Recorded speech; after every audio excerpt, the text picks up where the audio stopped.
¿Alguna vez has estado en una montaña rusa emocional, con tu estado de ánimo oscilando desde la cima de la euforia hasta las profundidades de la desesperación, todo en un abrir y cerrar de ojos?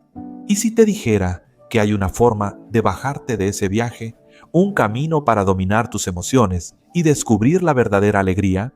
¿Y si esta sabiduría antigua, expuesta por un filósofo romano hace casi 2000 años, pudiera cambiar radicalmente tu perspectiva de la vida en este momento?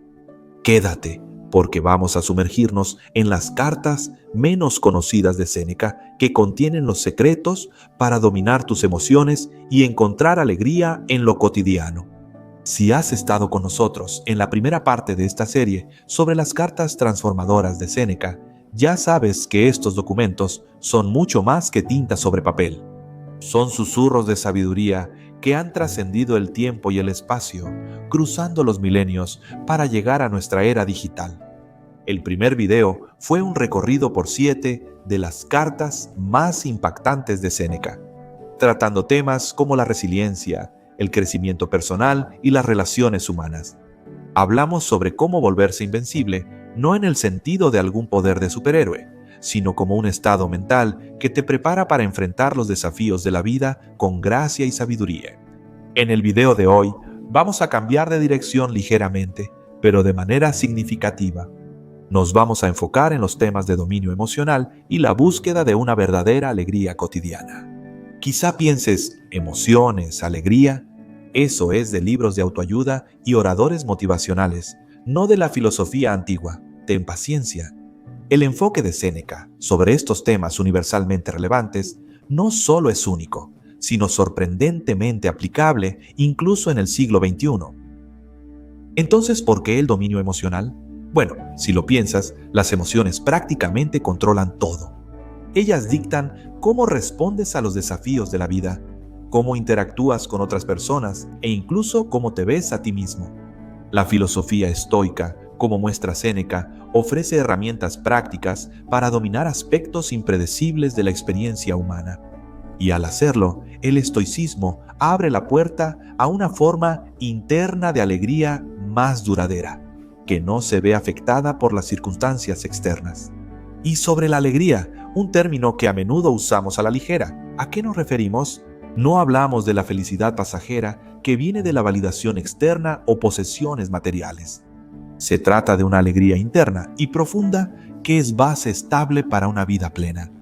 Hablamos de una alegría que no desaparece cuando las cosas van mal. El tipo de alegría a la que incluso Séneca, un hombre que vivió el exilio político y enfrentó la ejecución, podía acceder y expresar en sus profundas cartas. En el video de hoy vamos a analizar 5 cartas específicas donde Séneca revela sus secretos para controlar nuestras emociones y encontrar esa alegría persistente y esquiva.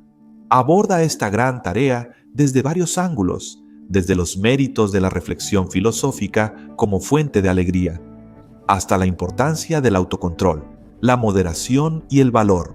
Al final de este video, habremos construido una hoja de ruta integral basada en Séneca para dominar nuestro mundo emocional y extraer alegría del pozo de la vida cotidiana.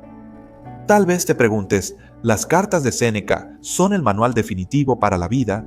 Son parte de un mosaico de tradiciones de sabiduría que enriquecen la historia humana. El atractivo de estas cartas está en cómo equilibran la profundidad filosófica y los consejos prácticos. Séneca no solo plantea teorías, también las convierte en pasos prácticos aplicables. Pasos que cada uno de nosotros puede implementar a partir de hoy. Ponte cómodo, toma tu libreta o tableta y prepárate para otra inmersión en la sabiduría estoica de Séneca. No es solo explorar la historia antigua, es buscar una forma de vida atemporal. Es una promesa de que, incluso en medio del caos y la incertidumbre que la vida suele arrojarnos, podemos encontrar estabilidad, resiliencia y, sí, alegría.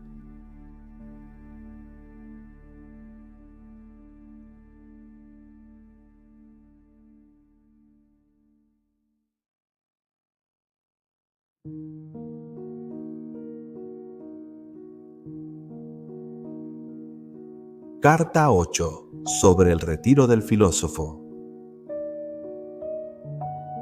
Me pides, dices, que evite la multitud, me aparte de los hombres y me contente con mi propia conciencia. ¿Dónde están los consejos de tu escuela que ordenan a un hombre morir en medio del trabajo activo?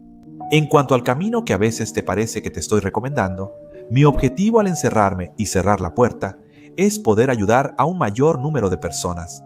Nunca paso un día en la ociosidad, incluso aprovecho parte de la noche para estudiar. No me doy tiempo para dormir, solo duermo cuando es necesario. Y cuando mis ojos están cansados de estar despiertos y a punto de cerrarse, los obligo a seguir trabajando. Me he apartado no solo de los hombres, sino también de los asuntos, especialmente de mis propios asuntos. Estoy trabajando para las generaciones futuras, escribiendo algunas ideas que puedan serles de ayuda. Hay ciertos consejos saludables que pueden compararse con recetas de medicamentos útiles. Estos los estoy poniendo por escrito, porque he encontrado que me han ayudado a tratar mis propias heridas, que si bien no se han curado por completo, al menos han dejado de extenderse. Guío a otros por el camino correcto que descubrí tarde, ya cansado de tanto vagar. Les grito, eviten todo lo que complace a la multitud, eviten los dones del azar. Deténganse ante cualquier bien que el azar les ofrezca, con duda y temor, pues solo los animales mudos y los peces se dejan engañar por esperanzas tentadoras. ¿Llamas a estas cosas los dones de la fortuna? Son trampas, y cualquier hombre entre ustedes que desee vivir una vida segura evitará, en la medida de sus posibilidades, estas ramas pegajosas de su favor, por las cuales nosotros los mortales, tan desdichados también en este aspecto, somos engañados, pues creemos que las tenemos en nuestras manos, pero en realidad ellas nos tienen a nosotros en las suyas. Una carrera así nos lleva por caminos precipitados, y la vida en esas alturas termina en una caída. Además, ni siquiera podemos resistir la prosperidad cuando empieza a empujarnos hacia sotavento, ni podemos descender tampoco, al menos con la nave en su rumbo, o de una vez por todas. La fortuna no nos hace naufragar, nos sumerge la proa y nos estrella contra las rocas. Aférrate entonces a esta regla sana y sensata de vida, concede al cuerpo solo lo necesario para mantener una buena salud. El cuerpo debe ser tratado con mayor rigor, para que no desobedezca a la mente. Come solo para aliviar tu hambre. Bebe solo para calmar tu sed. Vístete solo para protegerte del frío. Alójate solo como protección contra las molestias personales. Importa poco si la casa está hecha de césped o de mármol importado de varios colores. Comprende que un hombre está igual de protegido bajo un techo de paja o de oro. Desprecia todo lo que el trabajo inútil crea como adorno y objeto de belleza. Y reflexiona que nada, excepto el alma, es digno de asombro. Porque para el alma, si es grande, nada es grande. Cuando me comunico en esos términos conmigo mismo y con las generaciones futuras, ¿no crees que hago más bien que cuando actúo como abogado en la corte, o pongo mi sello en un testamento, o presto mi ayuda en el Senado con palabras o acciones a un candidato? Créeme, aquellos que parecen no estar ocupados en nada, están ocupados en las tareas más grandes. Ellos están tratando al mismo tiempo con cosas mortales y cosas inmortales. Pero debo detenerme y hacer mi contribución habitual para equilibrar esta carta. El pago no se hará con mi propia propiedad, porque todavía estoy estudiando a Epicuro. Hoy leí en sus obras la siguiente frase: para gozar de verdadera libertad, sé esclavo de la filosofía. El hombre que se somete y se entrega a ella no tiene que esperar. Es emancipado de inmediato, porque el mismo servicio de la filosofía es libertad. Es probable que me preguntes por qué cito tantas palabras nobles de Epicuro en lugar de palabras tomadas de nuestra propia escuela. Pero ¿hay alguna razón por la que debas considerar las palabras de Epicuro y no patrimonio común? ¿Cuántos poetas expresan ideas que han sido dichas o pueden ser dichas por filósofos? No necesito hablar de los trágicos ni de los escritores de drama nacional, pues estos también son serios y están entre la comedia y la tragedia. Cuántos versos sagaces yacen enterrados en la mímica. Cuántos versos de Publilio son dignos de ser pronunciados, tanto por actores calzados con coturnos como por quienes llevan sandalias. Citaré un verso suyo que trata sobre la filosofía y en particular sobre esa faceta de la que hablábamos hace un momento, donde dice que los dones del azar no deben considerarse parte de nuestras posesiones. Todo lo que conseguiste por codicia sigue siendo ajeno. Recuerdo que tú mismo expresaste esta idea de manera mucho más feliz y concisa. Lo que te dio el azar no es realmente tuyo. Y una tercera, dicha por ti de manera aún más feliz, no será omitida. El bien que se da puede quitarse. No lo cargaré a la cuenta de gastos, porque te lo he dado de tu propio inventario.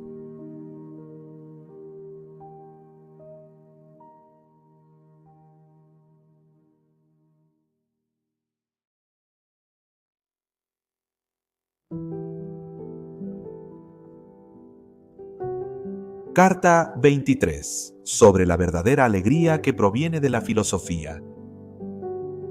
¿Crees que te voy a escribir sobre lo bien que nos ha tratado el invierno, una temporada corta y suave? ¿O sobre lo desagradable que está la primavera, con frío fuera de temporada, y todas esas trivialidades que la gente escribe cuando no tiene de qué hablar? No, te voy a contar algo que pueda ayudarnos tanto a ti como a mí. ¿Y qué será ese algo, sino una exhortación a la sensatez? ¿Preguntas cuál es la base de una mente sana? Es no encontrar alegría en cosas inútiles. Dije que era la base, en realidad es la cima. Hemos alcanzado las alturas si sabemos en qué encontramos alegría y si no hemos puesto nuestra felicidad bajo el control de lo externo. El hombre, que es impulsado por la esperanza de cualquier cosa, aunque esté al alcance, aunque sea fácil de conseguir y aunque sus ambiciones nunca le hayan fallado, está inquieto y no está seguro de sí mismo. Sobre todo, mi querido Lucilio, haz de esto tu prioridad. Aprende a sentir alegría. ¿Crees que ahora te estoy privando de muchos placeres cuando intento eliminar los dones del azar, cuando aconsejo evitar la esperanza, la cosa más dulce que alegra nuestros corazones? Todo lo contrario, no deseo que jamás te falte la alegría. Quisiera que nazca en tu casa, y así será si solamente está dentro de ti.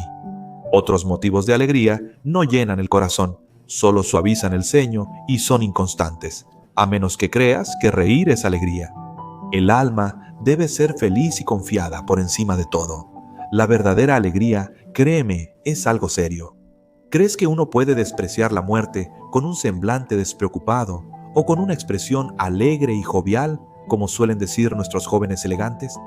¿O se puede abrir la puerta a la pobreza, frenar los placeres o resistir el dolor?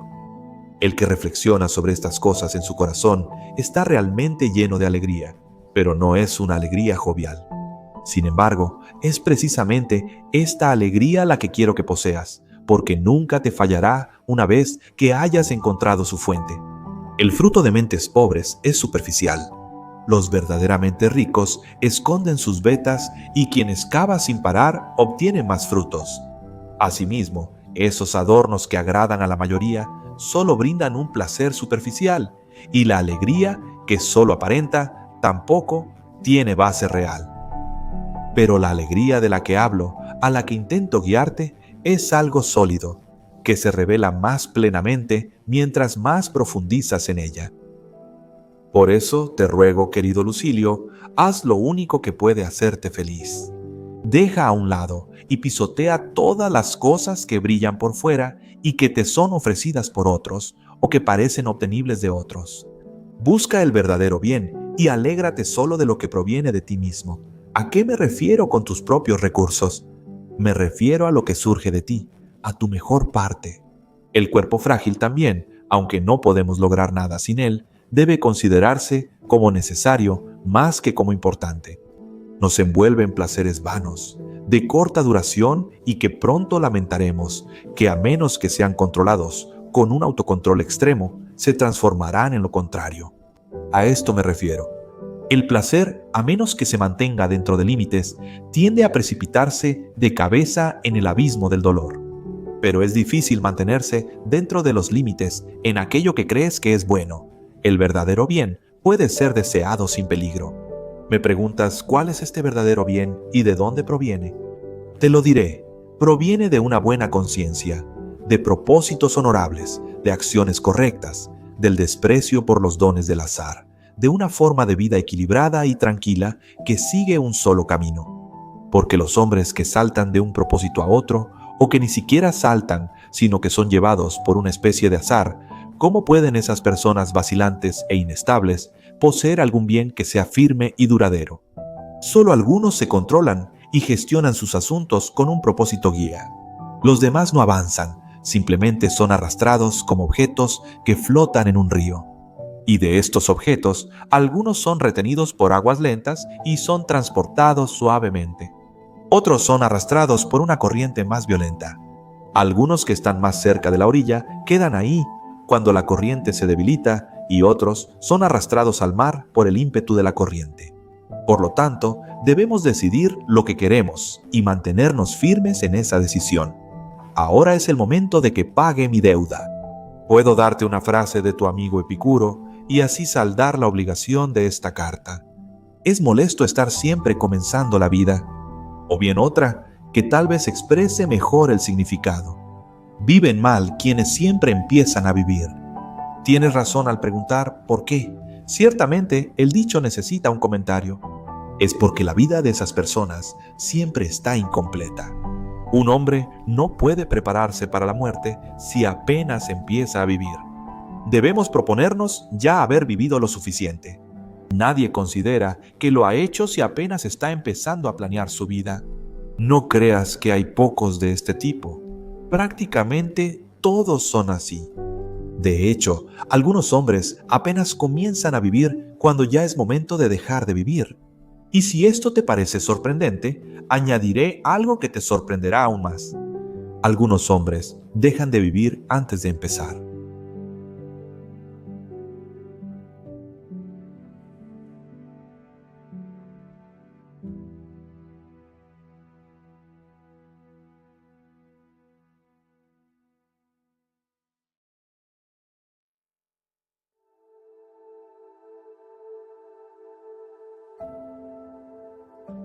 Carta 36. Sobre el valor del retiro. Anima a tu amigo a despreciar con valentía a aquellos que lo reprochan por haber buscado la sombra del retiro y haber abdicado de su carrera de honores, y que, aunque pudo haber alcanzado más, ha preferido la tranquilidad por encima de todo. Que les demuestre a estos detractores cómo ha protegido sus intereses. Aquellos a quienes los hombres envidian seguirán desfilando frente a él. Algunos serán expulsados de las filas y otros caerán. La prosperidad es turbulenta y se atormenta sola. Agita la mente de diversas formas, llevando a unos al poder y a otros a una vida lujosa. A algunos los engrandece, a otros los debilita y los enerva por completo. Pero dirán, fulano lleva bien su prosperidad. Sí, igual que lleva su licor. No dejes que personas así te hagan creer que quien está rodeado de multitudes es feliz. Corren hacia él como multitudes que apresuran a una poza, enturbiándola al vaciarla. Pero dices, la gente llama a nuestro amigo un holgazán y un perezoso. Hay hombres, ya sabes, cuyo discurso es torcido y usan términos contrarios. Lo llamaron feliz, ¿y qué con eso? ¿Era feliz? Incluso el hecho de que a ciertas personas les parezca un hombre de carácter muy rudo y sombrío no me molesta.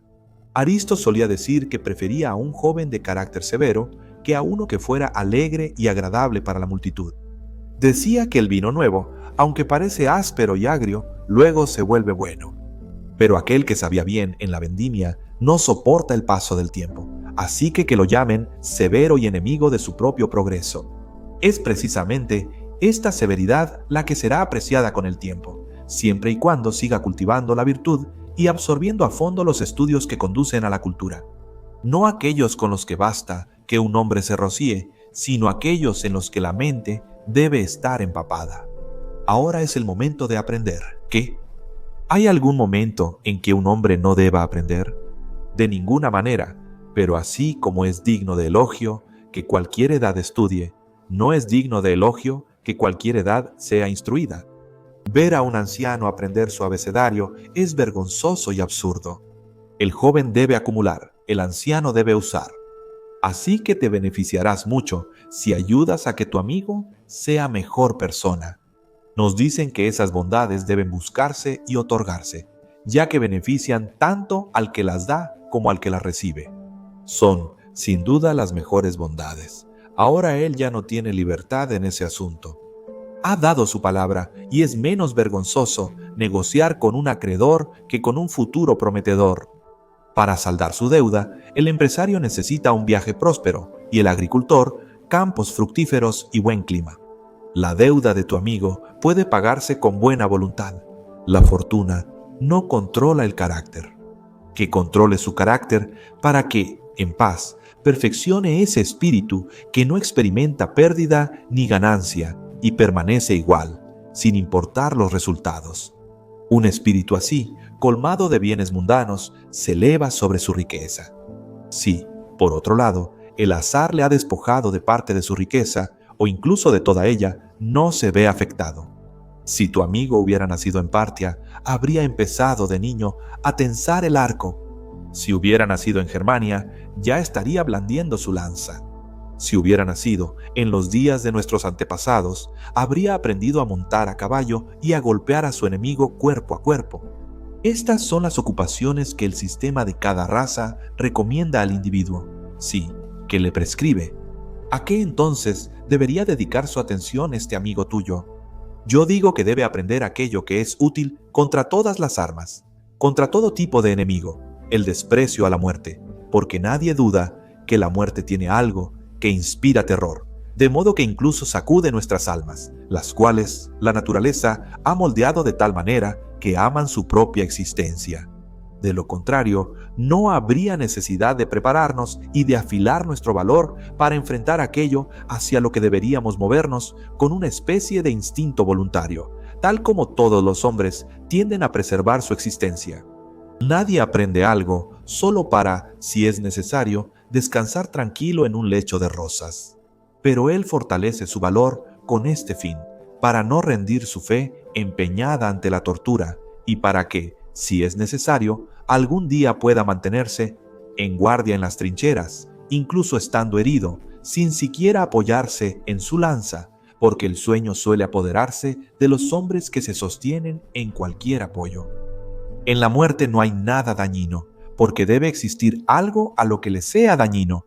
Y aún así, si tienes un deseo tan grande de una vida más larga, piensa que ninguno de los objetos que desaparecen de nuestra vista y son reabsorbidos en el mundo de donde surgieron y del que pronto volverán a surgir es aniquilado. Simplemente terminan su curso y no mueren. La muerte, que tememos y evitamos, solo interrumpe la vida, no la quita. Llegará el momento en que volveremos a la luz del día. Y muchos hombres se opondrían a esto si no regresaran olvidando el pasado. Pero quiero mostrarte después con más detalle que todo lo que parece perecer simplemente cambia. Ya que estás destinado a regresar, deberías partir con la mente tranquila. Observa cómo el ciclo del universo repite su curso. Verás que ninguna estrella en nuestro firmamento se apaga. Todas solo se ponen y salen alternando. El verano se ha ido, pero otro año lo traerá de nuevo. El invierno yace bajo, pero será restaurado por sus propios meses. La noche ha vencido al sol, pero el día pronto volverá a derrotar a la noche. Las estrellas errantes siguen sus viejos caminos, mientras una parte del cielo sube y otra baja. Una palabra más y luego me detendré. Los niños, muchachos y quienes han perdido la razón no temen a la muerte, y es vergonzoso que la razón no nos dé la tranquilidad que ellos logran por su locura.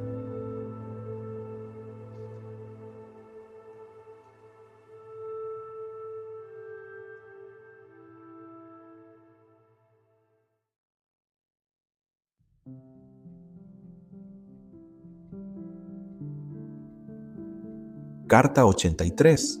Sobre la embriaguez. Me pides que te dé un informe de cada día por separado, y también del día completo, así que debes tener una buena opinión de mí si piensas que en estos días míos no hay nada que ocultar. En todo caso, así es como deberíamos vivir, como si viviéramos a la vista de todos los hombres. Y así es como deberíamos pensar, como si hubiera alguien que pudiera mirar en lo más profundo de nuestras almas. Y hay alguien que puede hacerlo, porque ¿de qué sirve que algo esté oculto para el hombre? Nada está oculto a la vista de Dios. Él es testigo de nuestras almas y entra en medio de nuestros pensamientos. Entra en ellos, digo, como alguien que en cualquier momento puede irse. Por lo tanto, haré lo que me pides, y con gusto te informaré por carta lo que estoy haciendo y en qué orden.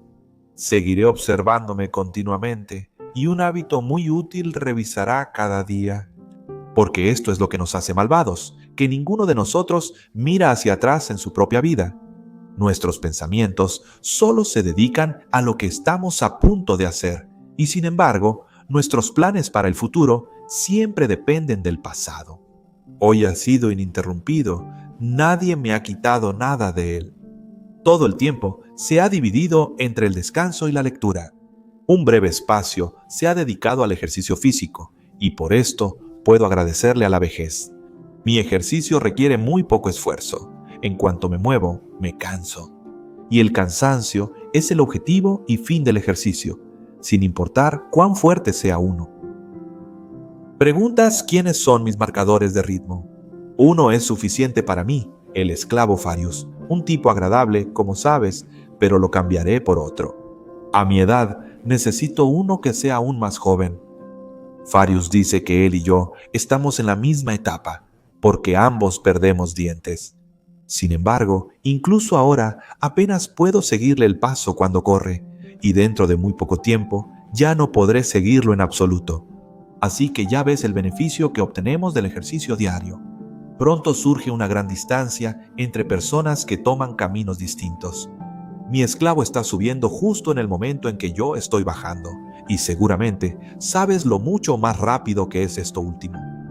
No, me equivoqué, porque ahora mi vida no está bajando, está cayendo por completo. Preguntas por todo eso, ¿cómo resultó nuestra carrera hoy? Empatamos en la carrera, algo poco común en competencias de velocidad. Después de cansarme de esta manera, porque no puedo llamarlo ejercicio, me di un baño frío. Esto, en mi casa, significa casi caliente. Yo, el antiguo entusiasta del agua fría, que solía celebrar el año nuevo zambulléndome en el canal, que tan naturalmente como me ponía a leer o escribir o a componer un discurso, solía inaugurar el 1 de enero con un chapuzón en el acueducto Virgo, he cambiado mi lealtad, primero al Tíber y luego a mi tanque favorito, que solo se calienta con el sol, en los momentos en que estoy más robusto y cuando no hay ningún fallo en mis procesos corporales, me queda muy poca energía para bañarme. Después del baño, un poco de pan duro y desayuno sin mesa. No hay necesidad de lavarse las manos después de una comida así. Luego viene una siesta muy corta. Tú conoces mi costumbre. Me aprovecho de un poco de sueño escaso, como si me desenganchara, pues me conformo con solo dejar de estar despierto. A veces sé que he dormido, otras veces solo lo sospecho. He aquí, ahora el bullicio de las carreras resuena a mi alrededor. Escucho vítores repentinos y generales, pero no interrumpen mis pensamientos ni su continuidad. Puedo soportar un alboroto con total resignación. La mezcla de voces combinadas en una sola nota me suena como el golpeteo de las olas, o como el viento que azota las copas de los árboles, o como cualquier otro sonido que no transmite ningún significado. ¿A qué entonces preguntas? He estado prestando mi atención. Te diré que hay un pensamiento que permanece en mi mente desde ayer, es decir, ¿qué han querido decir los hombres de mayor sagacidad cuando han ofrecido las pruebas más insignificantes y complicadas para problemas de la mayor importancia? Pruebas que pueden ser ciertas, aunque parezcan falacias. Zenón, ese gran hombre, el venerado fundador de nuestra valiente y sagrada escuela de filosofía, desea desalentarnos del consumo de alcohol. Escuchen sus argumentos que demuestran que el hombre bueno no se emborrachará. Nadie le confía un secreto a un hombre borracho, pero sí se lo confía a un hombre bueno. Por lo tanto, el hombre bueno no se emborrachará. Qué ridículo queda Zenón cuando presentamos un silogismo similar en contraste con el suyo. Hay muchos, pero uno será suficiente. Nadie le confía un secreto a un hombre cuando está dormido, pero sí se le confía un secreto a un hombre bueno. Por lo tanto, el hombre bueno no duerme. Posidonio defiende la causa de nuestro maestro Zenón como puede, pero creo que ni así se puede defender. Porque Posidonio sostiene que la palabra ebrio se usa de dos maneras. En un caso, se refiere a un hombre que está cargado de vino y no tiene control sobre sí mismo. En el otro, a un hombre que está acostumbrado a emborracharse y es esclavo de ese hábito.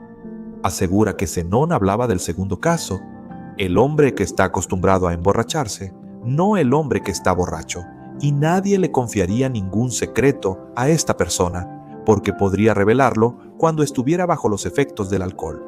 Esto es una falacia, porque el primer silogismo se refiere a quien está realmente borracho, y no a quien está a punto de emborracharse. Seguramente admitirás que hay una gran diferencia entre un hombre que está borracho y un borracho.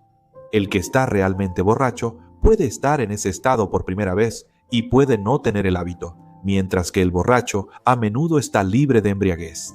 Por lo tanto, interpreto la palabra en su significado habitual, especialmente porque el silogismo lo plantea un hombre que se dedica al uso cuidadoso de las palabras y que mide su lenguaje.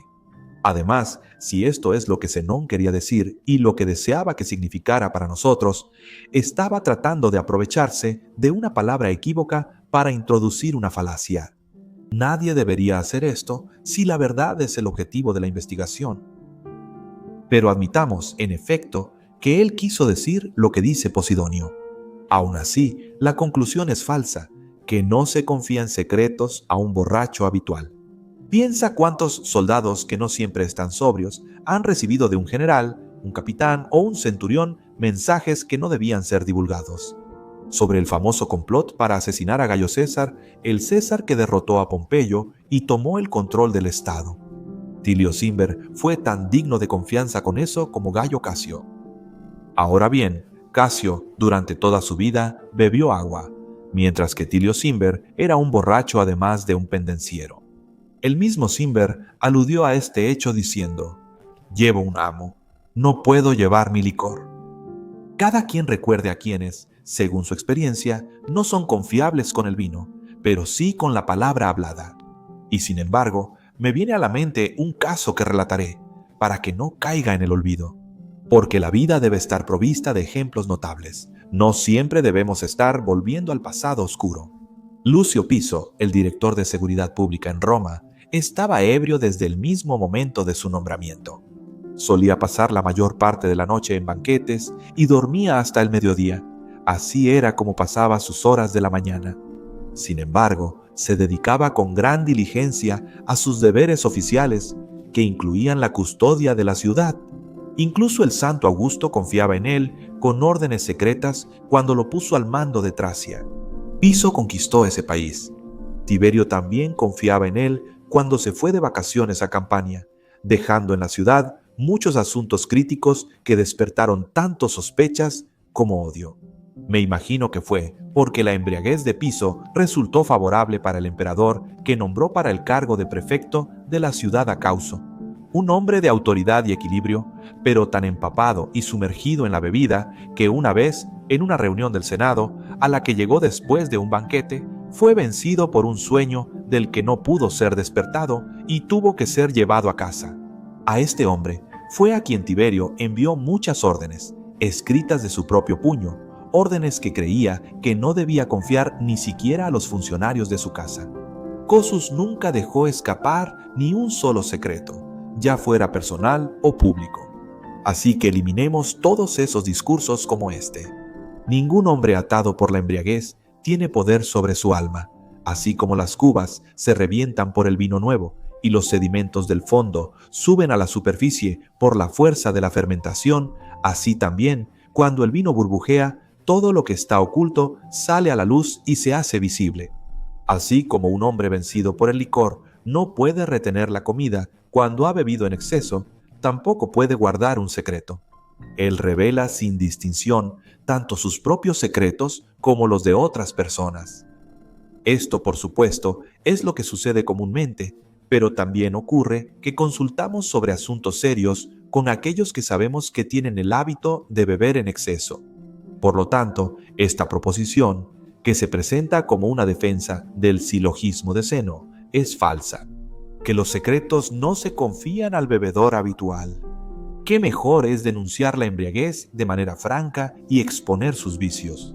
Porque hasta el hombre medianamente bueno los evita y el sabio perfecto solo busca saciar su sed.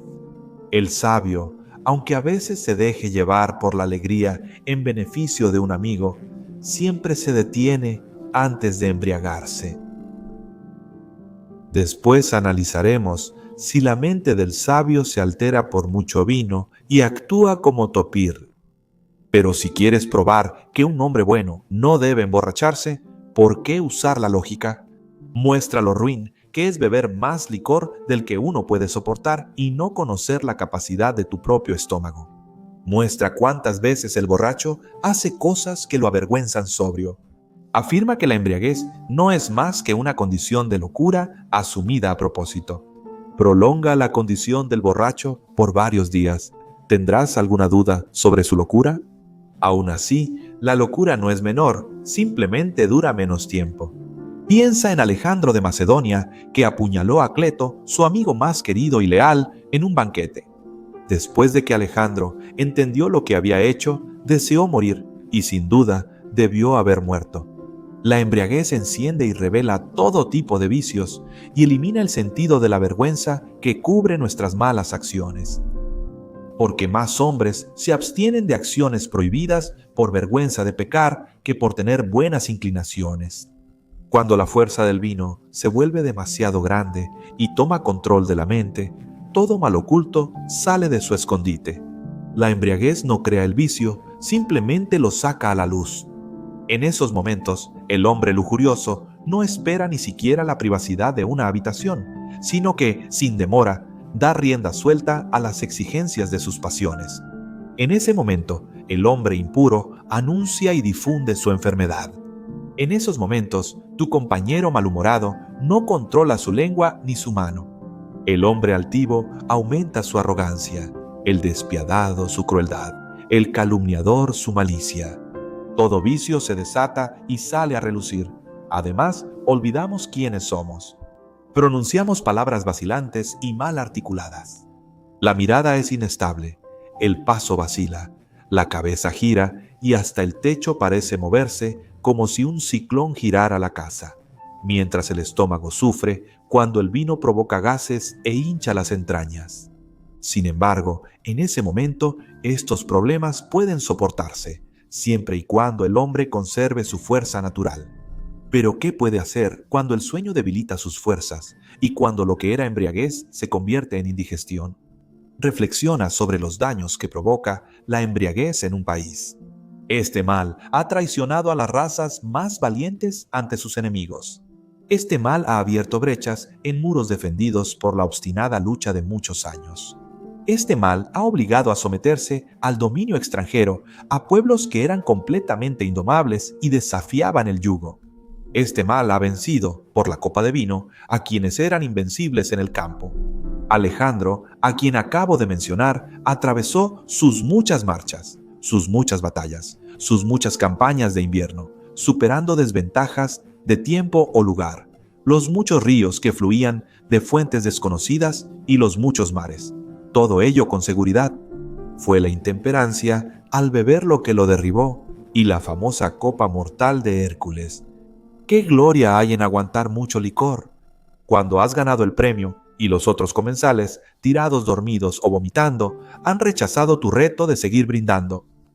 Eres el último sobreviviente de la fiesta.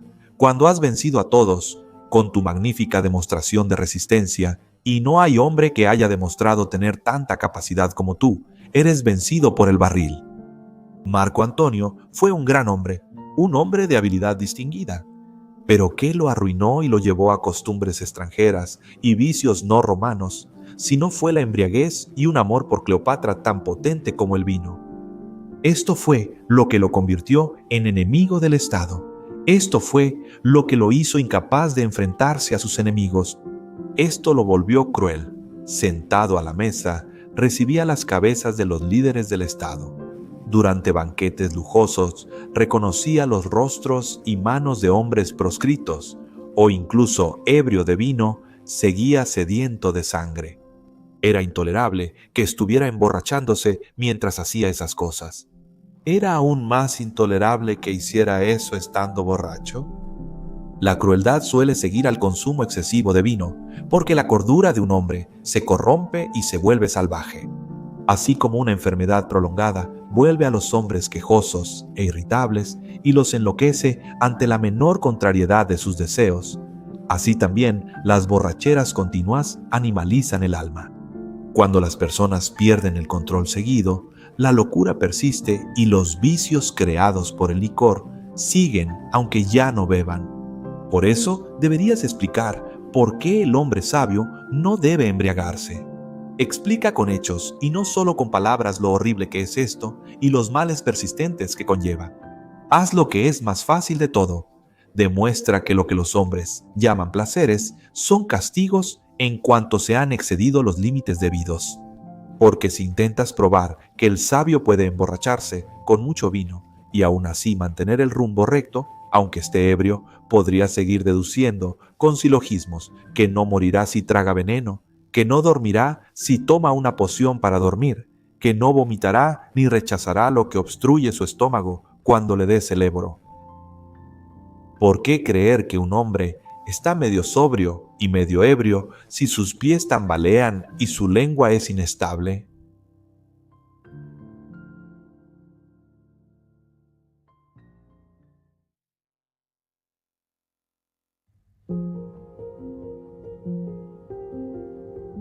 Carta 92.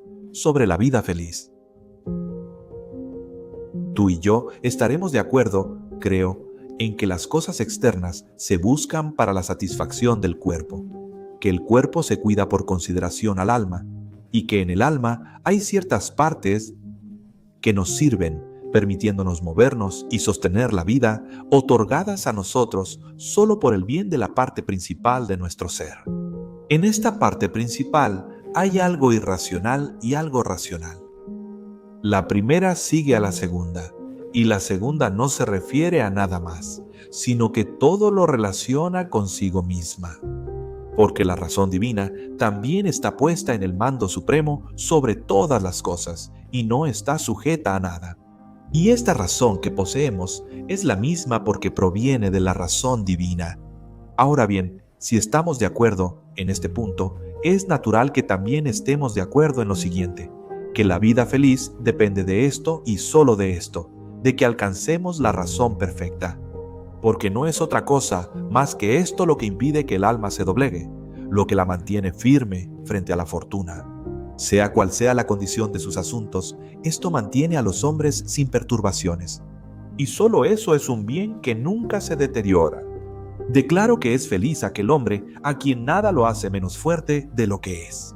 Él se mantiene en las alturas, apoyándose solo en sí mismo, porque quien se sostiene con algún apoyo puede caer. Si es diferente, las cosas ajenas empezarán a influir mucho en nosotros. Pero ¿quién desea que la fortuna tenga la ventaja? ¿O qué hombre sensato se enorgullece de lo que no es suyo? ¿Qué es la vida feliz? Es paz mental y tranquilidad duradera. Será tuyo si tienes grandeza de alma. Será tuyo si posees la firmeza que se aferra resueltamente a un buen juicio recién alcanzado. ¿Cómo llega un hombre a esto? Al obtener una visión completa de la verdad, al mantener en todo lo que hace el orden, la medida, la adecuación y una voluntad que sea inofensiva y amable, que esté enfocada en la razón y nunca se aparte de ella, que inspire al mismo tiempo amor y admiración. En resumen, para darte el principio de manera concisa, el alma del hombre sabio debería ser tal como sería apropiada para un dios. ¿Qué más puede desear quien ya tiene todo lo honorable? Porque si las cosas deshonrosas pueden contribuir al mejor estado, entonces existirá la posibilidad de una vida feliz bajo condiciones que no incluyan una vida honorable. ¿Y qué es más insensato que unir el bien de un alma racional a cosas irracionales? Sin embargo, hay ciertos filósofos que sostienen que el bien supremo admite aumento, porque difícilmente está completo cuando los dones de la fortuna son adversos.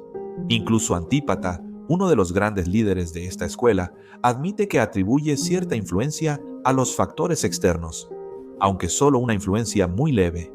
¿Ves lo absurdo que es no conformarse con la luz del día, salvo que se complemente con un pequeño fuego? ¿Qué importancia puede tener una chispa en medio de esta luz solar tan clara?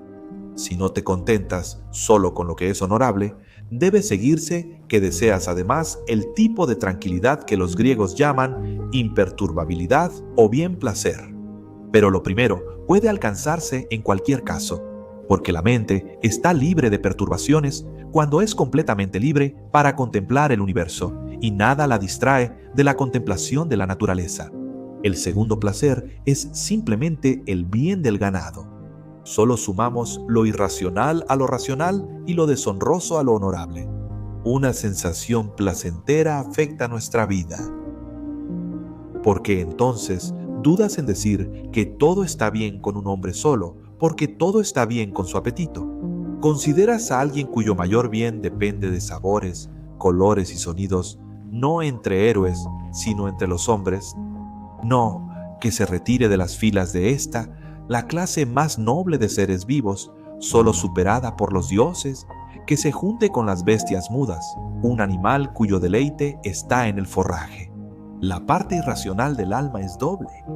Una parte es fogosa, ambiciosa, incontrolada. Su asiento está en las pasiones. La otra es humilde, perezosa y entregada al placer. Los filósofos han descuidado la primera, que aunque desenfrenada, es mejor y ciertamente más valiente y más digna de un hombre. Y han considerado la segunda, que es débil y vil, como indispensable para la vida feliz. Han ordenado que la razón sirva a esto. Han convertido el bien supremo del ser más noble en algo vil y mezquino, además de un monstruoso híbrido de elementos poco armoniosos. Como dice nuestro Virgilio al describir a Escila, arriba un rostro humano y el pecho de una doncella, un hermoso pecho. Abajo un monstruo enorme y amorfo, con cola de delfín y vientre similar al de un lobo. Sin embargo, a esta Escila se le unen formas de animales salvajes y veloces. ¿De qué formas monstruosas han formado estos sabios su sabiduría? El principal arte del hombre es la virtud. A esto se le une la carne inútil y pasajera, apta solo para recibir alimento, como señala Posidonio. Esta virtud divina termina en la suciedad, y a las partes superiores, que son dignas de adoración y celestiales, se les une un animal perezoso y flácido.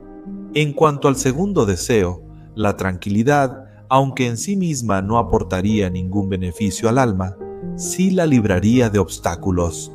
El placer, por el contrario, destruye el alma y debilita su vigor. ¿Qué elemento tan desarmonioso como estos puede encontrarse unido? A lo que es más vigoroso se une lo que es más lento, a lo que es austero, lo que está lejos de ser serio, a lo que es más santo, lo que es desenfrenado, incluso hasta el punto de la impureza. Entonces, ¿qué? Viene la réplica. Si la buena salud, el descanso y la ausencia de dolor no son propensos a obstaculizar la virtud, ¿no deberías buscar todo esto? Por supuesto que los buscaré, pero no porque sean bienes. Los buscaré porque son conformes a la naturaleza y porque los obtendré mediante el ejercicio de un buen juicio de mi parte. ¿Y qué hay bueno en ellos? Solo que es bueno elegirlos. Porque cuando me pongo la vestimenta adecuada, o camino como debo, o ceno como corresponde, no es mi cena, mi caminar o mi vestimenta lo que son bienes, sino la elección deliberada que demuestro respecto a ellos, ya que observo en cada cosa que hago un término medio que se ajusta a la razón. Cabe destacar que elegir ropa pulcra es un objetivo adecuado, ya que el hombre es naturalmente limpio y arreglado. Por lo tanto, la elección de una vestimenta pulcra y no la vestimenta pulcra en sí misma es un bien, ya que el bien no está en la cosa elegida, sino en la calidad de la elección. Nuestros actos son honorables, aunque no siempre lo que hacemos. Y puedes asumir que lo que he dicho sobre la vestimenta también aplica al cuerpo. porque la naturaleza ha rodeado nuestra alma con el cuerpo como si fuera una especie de prenda. El cuerpo es su manto. Pero ¿quién ha valorado alguna vez la ropa por el armario que la contiene? La vaina no hace que la espada sea buena o mala. Por lo tanto, con respecto al cuerpo, te daré la misma respuesta. Si tengo la opción, elegiré la salud y la fuerza, pero el bien involucrado será mi juicio sobre estas cosas, y no las cosas en sí mismas. Otra objeción es, concedido que el sabio es feliz, sin embargo, no alcanza el bien supremo que hemos definido, a menos que también tenga a su disposición los medios que la naturaleza provee para lograrlo. Así que, aunque quien posee la virtud no puede ser infeliz, tampoco puede ser perfectamente feliz si le faltan dones naturales como la salud o la integridad física. Pero al decir esto, concedes la alternativa que parece más difícil de creer, que el hombre que está en medio de un dolor constante y extremo no es desdichado, es más, incluso es feliz. Y niegas lo que es mucho menos grave, que él sea completamente feliz. Si la virtud puede evitar la desdicha de un hombre, también podrá hacerlo plenamente feliz. Porque la diferencia entre la felicidad y la completa felicidad es menor que la que hay entre la desdicha y la felicidad. Puede ser posible que algo tan poderoso como para sacar a un hombre del desastre y colocarlo entre los felices no pueda también lograr lo que falta y hacerlo supremamente feliz. ¿Acaso su fuerza falla justo en la cima de la subida? En la vida hay cosas que son ventajosas y desventajosas, ambas fuera de nuestro control. Si un hombre bueno, a pesar de estar agobiado por todo tipo de desventajas, no es desdichado, ¿cómo no va a ser supremamente feliz, aunque le falten ciertas ventajas?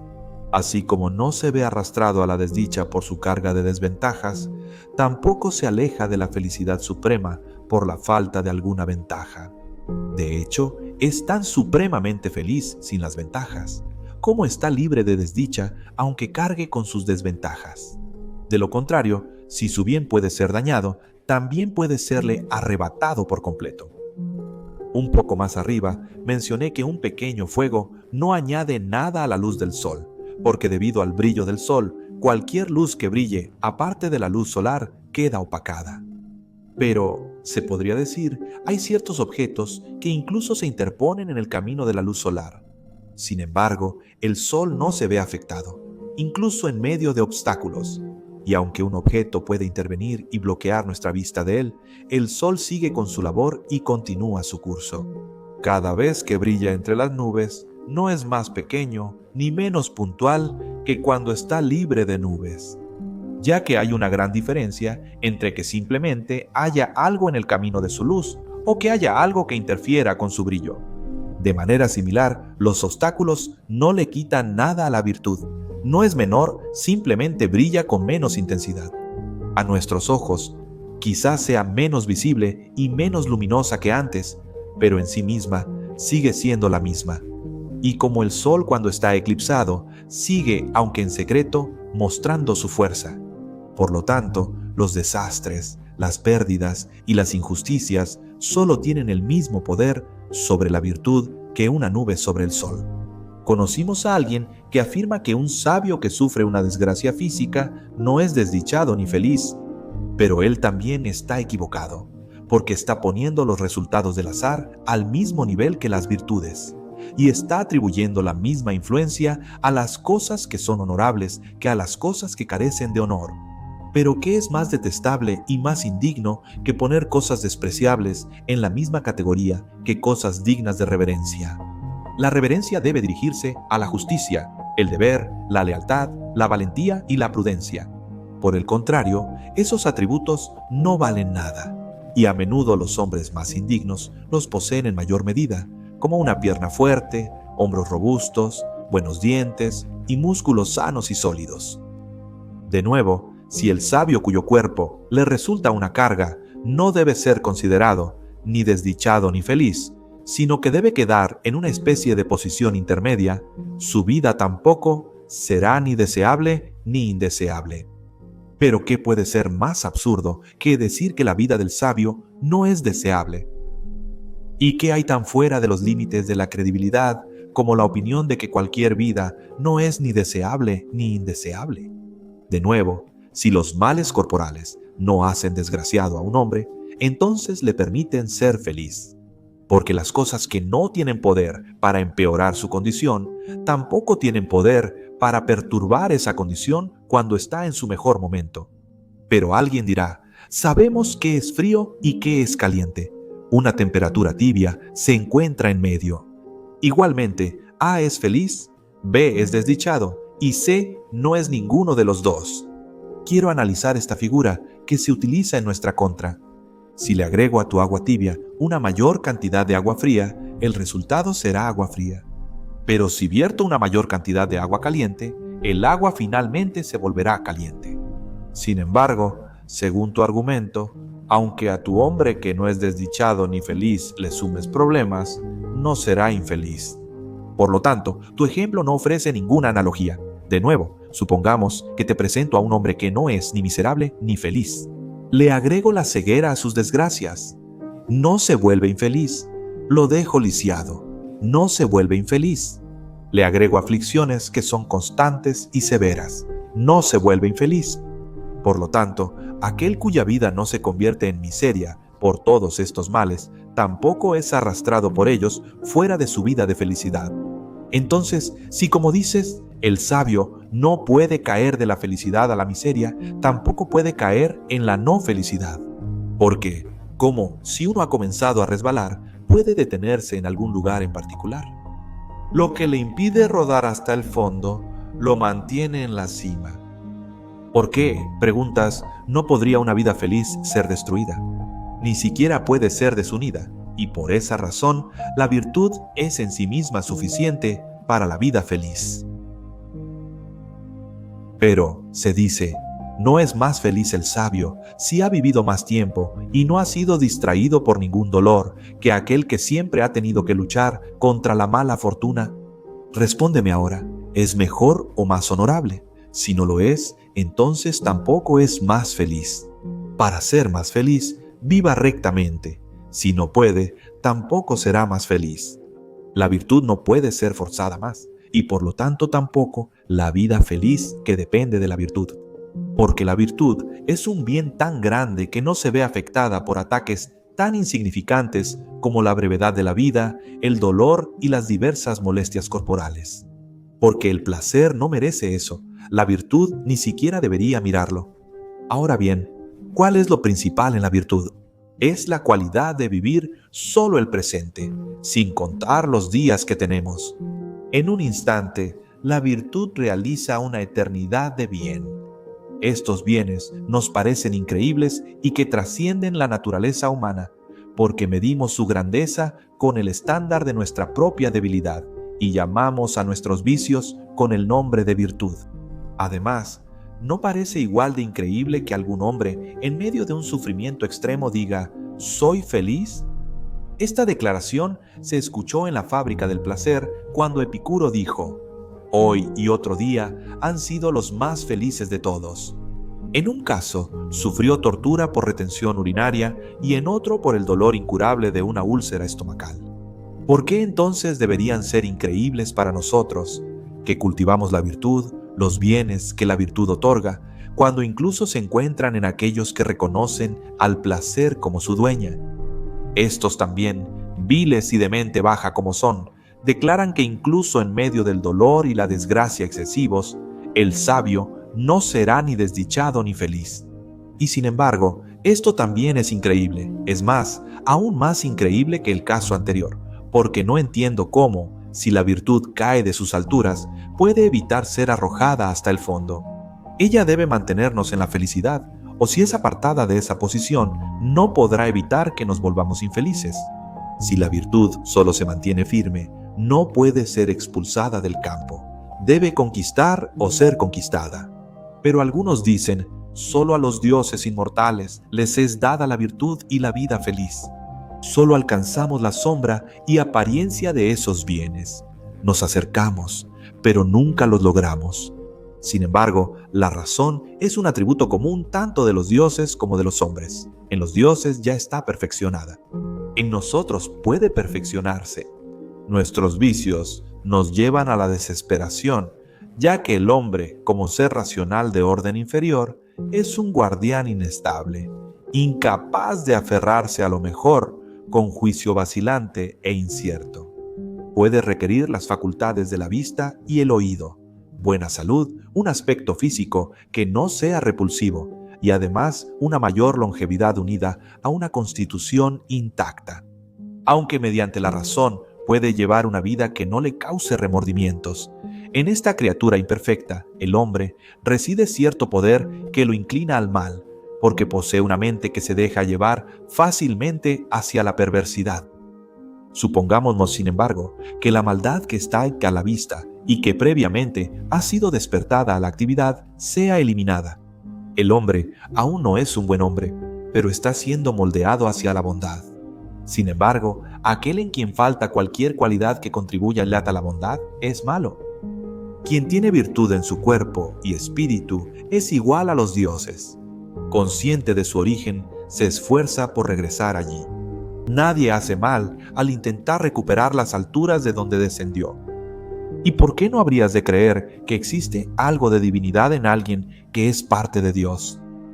Todo este universo que nos rodea es uno y es Dios. Somos asociados de Dios, somos sus miembros. Nuestra alma tiene capacidades y es llevada allá si los vicios no la retienen. Así como es la naturaleza de nuestros cuerpos, estar erguidos y mirar hacia el cielo, así también el alma, que puede extenderse tanto como quiera, fue formada por la naturaleza con este fin, que desee la igualdad con los dioses. Y si hace uso de sus poderes y se eleva hacia su propia región, no es por un camino ajeno que lucha por alcanzar las alturas. Sería una gran tarea viajar hacia el cielo. El alma simplemente regresa allí. Al encontrar el camino, avanza valiente y desprecia todo lo demás. No vuelve la vista atrás hacia la riqueza, el oro y la plata, cosas que son totalmente dignas de la oscuridad en la que alguna vez estuvieron. No valora por el brillo que deslumbra a los ignorantes, sino por el lodo de los días antiguos, de donde nuestra avaricia primero los separó y los desenterró. El alma, afirmo, sabe que las riquezas se guardan en otro lugar que no son los tesoros acumulados de los hombres, que es el alma, y no el cofre fuerte, lo que debe llenarse.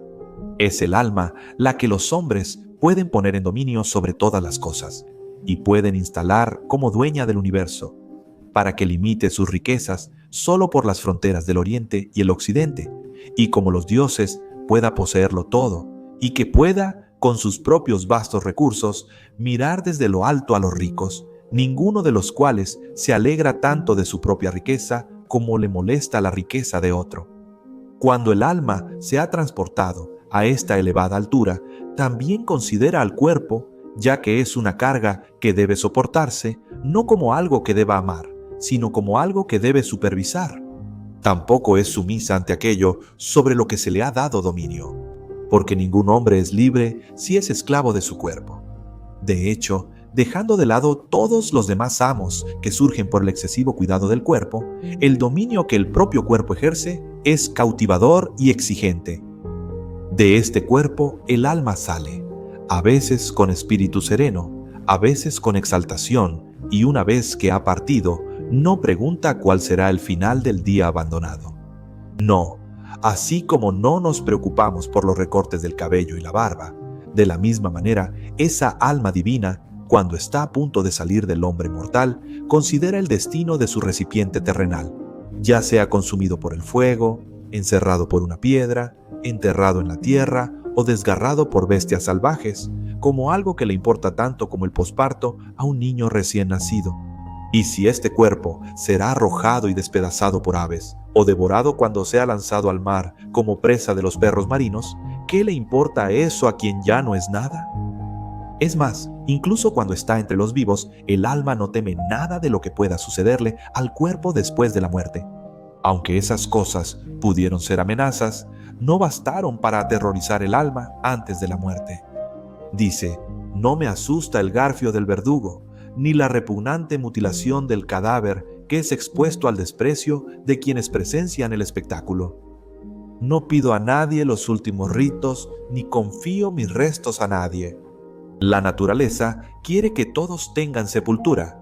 El tiempo se encargará de quien la crueldad abandonó. Esas fueron palabras elocuentes las que pronunció Mecinas. No quiero tumba, porque la naturaleza provee sepultura para los cuerpos desterrados. Podrías pensar que lo dijo un hombre de principios estrictos, pero en realidad tenía dones nobles y robustos por naturaleza. Pero en la prosperidad debilitó estos dones por su laxitud. Adiós.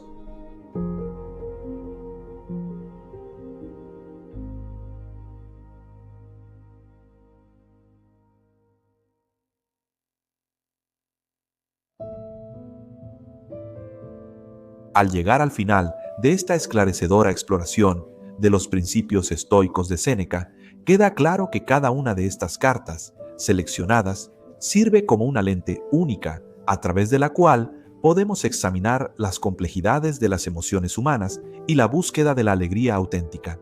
Hoy hemos viajado por el vasto y rico paisaje de la filosofía estoica, ampliando las ideas fundamentales que obtuvimos de nuestro video anterior y profundizando aún más en cómo estas enseñanzas milenarias pueden ofrecernos una resiliencia emocional inigualable en el mundo acelerado de hoy. El principio que une estas cartas es el enfoque estoico en lo interno sobre lo externo, buscando en nuestro interior la estabilidad, satisfacción y resiliencia que el mundo exterior no da. Al buscar la reclusión para la autorreflexión, como se menciona en la primera carta, nos armamos con la claridad mental necesaria para enfrentar las muchas complejidades de la vida. Esta soledad autoimpuesta no sirve como una escapatoria, sino como una estrategia para comprender la esencia de nuestros deseos y aspiraciones. Pasando de la reclusión a la alegría, profundizamos en la verdad no dicha de que la alegría es una condición interna, independientemente de las circunstancias externas. La esquiva sensación de felicidad que constantemente buscamos en los bienes materiales, el estatus social o la aprobación de los demás ha estado dentro de nosotros todo el tiempo. La clave es entender que la alegría no es algo que se encuentra, sino algo que se cultiva y se mantiene, y comienza con un cambio de perspectiva, un cambio de valores. La tercera carta enriqueció nuestra comprensión del concepto de retiro, no como un retiro al olvido al final de la vida, sino como la práctica estoica de retirarse del caos para enfocarse en lo esencial. Se trata de dar un paso atrás momentáneamente para realinear la brújula de nuestra vida, respirar, reflexionar y luego volver a involucrarnos con el mundo desde un lugar de fuerza y sabiduría renovadas. Al hablar sobre el tema de la embriaguez y el exceso en la cuarta carta, confrontamos los aspectos más oscuros del comportamiento humano con los que todos, en cierta medida, hemos lidiado.